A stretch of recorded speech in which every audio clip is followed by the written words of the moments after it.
Friends, సాధారణంగా మన ఇండియాలో టెక్నాలజీ స్టార్టప్స్ లేదా హైటెక్ అనే పదాలు వినపడగానే మనకు గుర్తుకొచ్చేది రెండు. ఒకటి బెంగళూరు, రెండో హైదరాబాదు. ఈ రెండు సిటీస్ ఇప్పుడు ప్రపంచ పటంలో ఇండియాకి ఒక టెక్ ఐడెంటిటీని ఇచ్చాయి. కానీ లాస్ట్ 1 ఇయర్ నుండి ఎవరో పెద్దగా గమనించిన ఒక ప్రాంతంలో సైలెంట్గా ఒక భారీ టెక్ విప్లవం మొదలైంది. అది ఎక్కడో కాదు, మన ఆంధ్రప్రదేశ్లో. ఎస్, మీరు విన్నది నిజమే. సాధారణంగా ఏపీ అంటే మనకు గుర్తుకొచ్చేది రాజకీయాలు లేదా వ్యవసాయం. కానీ ఇప్పుడు సీన్ మారుతుంది. ప్రపంచంలోనే టాప్ కంపెనీలైన మెటా, రిలయన్స్, అదానీల బడా కంపెనీలన్నీ తమ వేల కోట్ల రూపాయల పెట్టుబడులను ఏపీ తీర ప్రాంతం వైపు మళ్లిస్తున్నాయి. అండ్ ఇదేదో పొలిటికల్ పార్టీస్ వల్ల జరుగుతుంది కాదు. ఇది ఆంధ్రప్రదేశ్కి న్యాచురల్ గా కొన్ని జియోలాజికల్ అడ్వాంటేజెస్ ని బేస్ చేసుకుని జరుగుతుంది. వైజాగ్ లో ఒక భారీ ఆర్టిఫిషియల్ ఇంటెలిజెన్స్ హబ్ పెట్టడానికి రెడీ అయింది.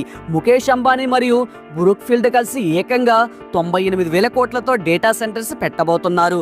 మార్క్ జుకర్బర్గ్ తన గ్లోబల్ ఇంటర్నెట్ కేబుల్ కోసం ఇండియాలో సెలెక్ట్ చేసుకున్న రెండో ప్రాంతం వైజాగ్.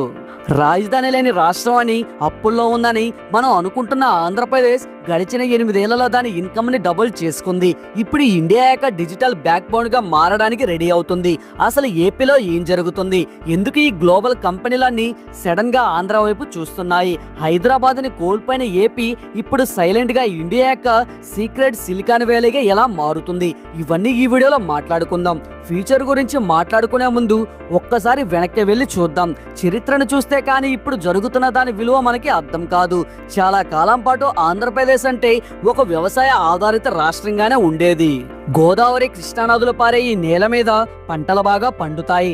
అందుకే ఏపీని రైస్ బౌల్ ఆఫ్ ఇండియా అని పిలుస్తారు. ఇప్పటికీ రాష్ట్రంలోని 55 నుండి 60% జనాభా డైరెక్ట్ గా లేదా ఇండైరెక్ట్ గా వ్యవసాయం మీదే ఆధారపడి బ్రతుకుతున్నారు.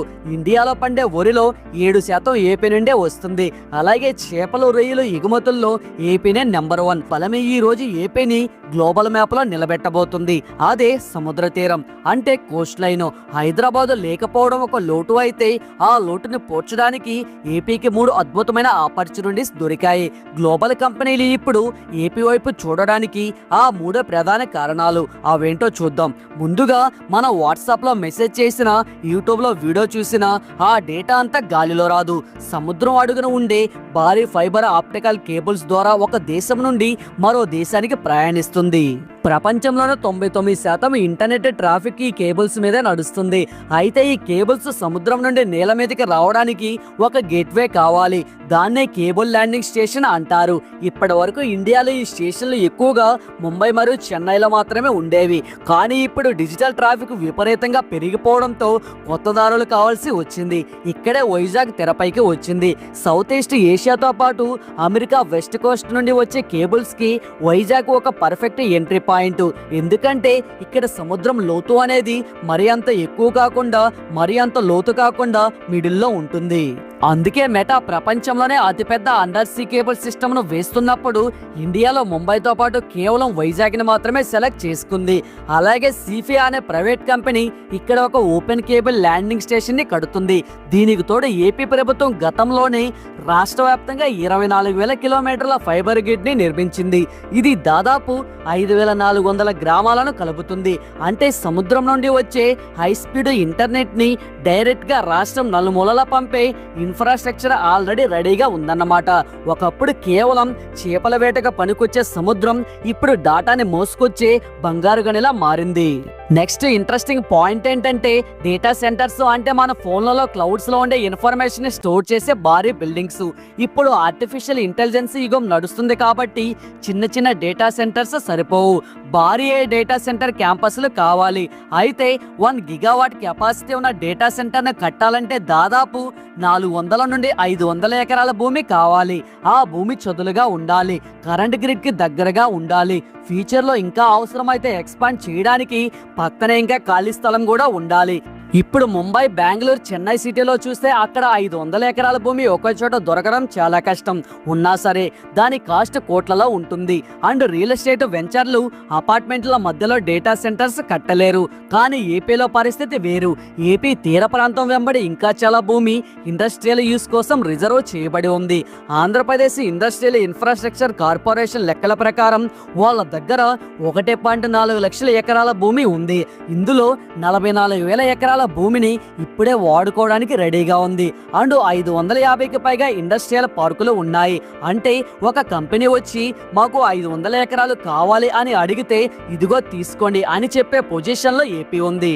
అందుకే అదాని, రిలయన్స్ లాంటి వాళ్ళు ముంబైని వదిలేసి వైజాగ్ వైపు వస్తున్నారు. లిటిగేషన్ లో లేని భూమి దొరకడం అండ్ దాన్ని ఎక్స్పాండ్ చేసే ఛాన్స్ కూడా ఉండడం అనేది బిజినెస్ లో చాలా పెద్ద అడ్వాంటేజ్.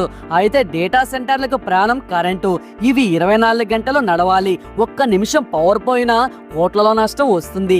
1 గిగావాట్ డేటా సెంటర్ అంటే ఒక మీడియం సిటీ, అంటే ఎగ్జాంపుల్ కి విజయవాడ లాంటి సిటీ వాడుకునేంత కరెంట్ ని ఒక్క డేటా సెంటర్ వాడుకుంటుంది.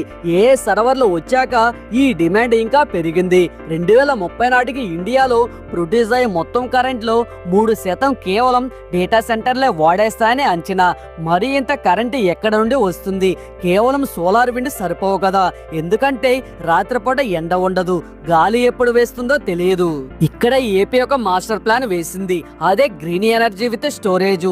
ఏపీ ప్రభుత్వం కేవలం కరెంటు ఉత్పత్తి మీదనే కాదు, దాన్ని స్టోర్ చేయడం మీద కూడా ఫోకస్ పెట్టింది. అదాని గ్రీన్ ఎనర్జీ సంస్థ ఏపీలో 4 పంపడ్ స్టోరేజ్ ప్రాజెక్టులను కట్టబోతుంది. వీటి కెపాసిటీ 4500 మెగావాట్లు. అసలు పంపడ్ స్టోరేజ్ అంటే ఏంటి అని మీరు అనుకుంటున్నారా? సింపుల్ గా చెప్పాలి అంటే డే టైంలో సోలార్ పవర్ ఎక్కువగా ఉన్నప్పుడు నీళ్లను మోటార్లతో కొండపైకి పంపిస్తారు. రాత్రిపూట గానీ లేకపోతే కరెంటు అవసరం ఉన్నప్పుడు ఆ నీళ్లను కిందకి వదిలి టర్బైన్లు తిప్పి కరెంటు పుట్టిస్తారు. ఇదొక భారీ నేచురల్ బ్యాటరీ అన్నమాట. ఇప్పటికే దాదాపు 1200 మెగావాట్ల బ్యాటరీ స్టోరేజ్ ప్రాజెక్టులకు కూడా పర్మిషన్స్ ఇచ్చారు. అయితే ఈ డేటా సెంటర్లలో కావాల్సింది రిలయబిలిటీ. మీకు 24 గంటలు కరెంటు ఇస్తాం, అది కూడా క్లీన్ ఎనర్జీ ఇస్తామని ఏపీ గ్యారంటీ ఇస్తుంది. ఈ భరోసా ఇండియాలో మరే రాష్ట్రం ఇంత కాన్ఫిడెంట్ గా ఇవ్వలేకపోతుంది. అండ్ దీన్ని చూసి పెద్ద పెద్ద కంపెనీలు ఏపీకి క్యూ కడుతున్నాయి. లాస్ట్ 2 years లో దాదాపు 4.4 లక్షల కోట్ల పెట్టుబడులకు ఒప్పందాలు జరిగాయి. ఇందులో సింహభాగం డిజిటల్ ఇన్ఫ్రాస్ట్రక్చర్ దే. అదాని గ్రూప్ వైజాగ్ దగ్గర 480 ఎకరాల్లో ఒక మాసివ్ డేటా సెంటర్ పార్క్ ని కడుతున్నారు. దీని capacity 1 gigawatt. And Reliance, Brookfield digital reality ఈ ముగ్గురు కలిసి ఒక జాయింట్ వెంచర్ గా 98,000 కోట్ల పెట్టుబడి పెడుతున్నారు. ఇది కూడా 1 గిగావాట్ కెపాసిటీతో వస్తుంది. ఇది స్పెషల్ గా ఏ వర్క్ లోడ్ కోసం డిజైన్ చేస్తున్నారు. ఈ రోజు ఇండియా మొత్తం మీద ఉన్న డేటా సెంటర్ల కెపాసిటీ కలిపితే దాదాపు 1 గిగావాట్ ఉంటుంది.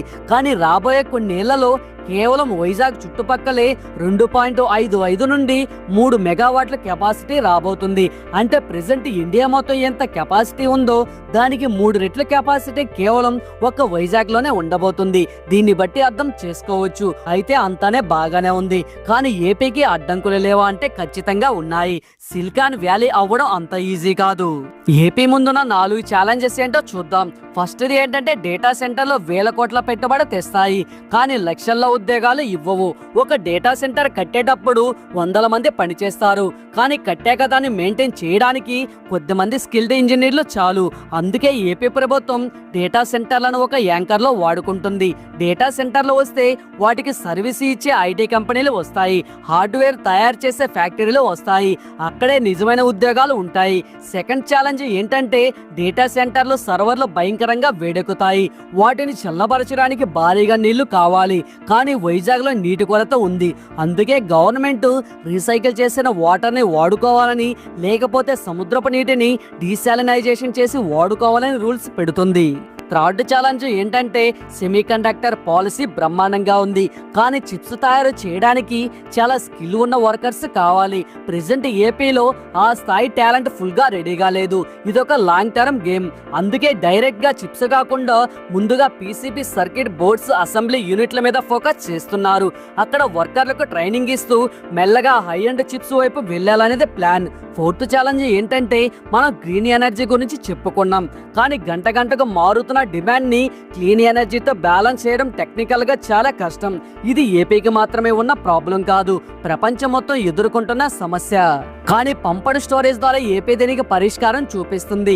ఫైనల్ గా 2014లో ఏపీని చూసి చాలా మంది జాలిపడ్డారు. రాజధాని లేదు, డబ్బులు లేవు అని. కానీ 2017 నుండి 2025 మధ్యలో ఏపీ దాని ఎకానమీని 7.25 లక్షల కోట్ల నుండి 14.7 లక్షల కోట్లకు పెంచుకుంది.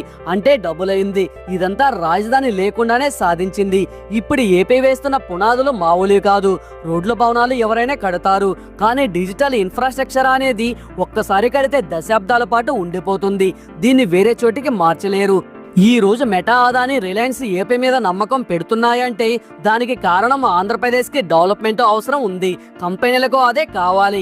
వైజాగ్లో జరుగుతున్న ఈ మార్పు గనక సక్సెస్ అయితే ఏపీ కేవలం ఇండియాకే రైస్ బౌల్ గానే కాదు, డిజిటల్ బ్యాక్ బౌన్ గా కూడా మారుతుంది. ఫ్యూచర్లో మీ ఫ్రెండ్ ఎవరైనా silicon valley of the India అని అడిగితే ఇప్పుడు సమాధానం బెంగళూరు కాకపోవచ్చు, అది మన వైజాగ్ అవ్వచ్చు.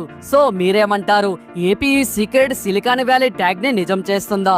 కింద కామెంట్స్ లో మీ అభిప్రాయాన్ని తెలియజేయండి. ఈ వీడియో మీకు ఇన్ఫర్మేటివ్ గా అనిపిస్తే లైక్ చేయండి, మీ ఫ్రెండ్స్ అందరికీ షేర్ చేయండి. ముఖ్యంగా మన తెలుగు రాష్ట్రాల డెవలప్మెంట్ గురించి అందరికీ తెలియజేయండి.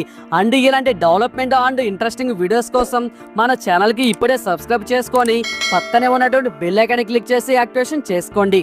నెక్స్ట్ వీడియోలో మళ్ళీ కలుసుకుందాం. జై హింద్ అండ్ జై భారత్.